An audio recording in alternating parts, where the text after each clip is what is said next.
Greetings to President Mark Cortez and all the members of the Minnesota State Association of Letter Carriers. I'm honored to have your support. Thank you. Thank you for the best delivery service in the world. And more, you're our first line of homeland security in our communities.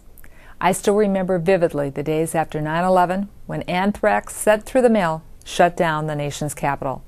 Letter carriers in St. Paul worked hard to ensure the safety of the constituent mail that was going through my district office. I commend the St. Paul letter carriers for being the first in the nation to be trained to deliver life-saving medications in the event of a large-scale biological attack. This is a tremendous responsibility, and it reflects on the vital role you play in our community. And in my office, I have one of the best letter carriers in the business, Perry Schmidt. His great work both on and off the job is a reflection on all of you, including, for example, the Stamp Out Hunger Letter Carrier Food Drive, the 77 million pounds of food that you and your fellow carriers collected nationally. Thank you. And in these difficult economic times, you are directly reaching out to help hungry children and their families, and that's making a difference. There's no doubt that we're coming out of our nation's most difficult economic time since the Great Depression. And I'm focusing on strengthening our economy, stimulating job creation, and putting the needs of America's and Minnesota's families first. We also need to be able to depend upon the timely and reliable service of the U.S. Postal Service.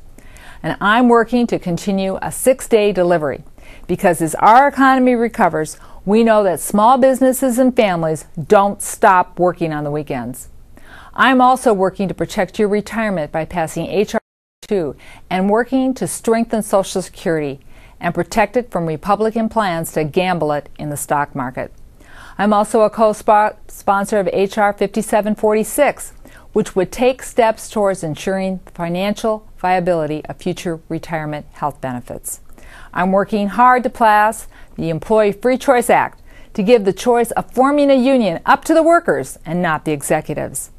And now Republicans want to take over Congress.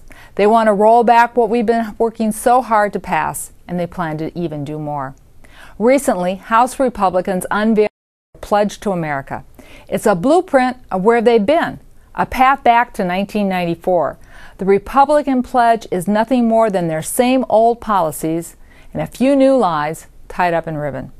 Their pledge adds over $11 trillion to the deficit, while slashing programs that serve children and families and are most vulnerable in society. We cannot let their stagnant water be the agenda in Washington. Democrats have taken the tough votes, we have a record, and we're moving forward for our country. We can't do it alone. We need your help to ensure we keep moving Minnesota families forwards. Thank you for all your support. Thank you for all you do in Minnesota. So let's work together and keep Minnesota and America moving forward.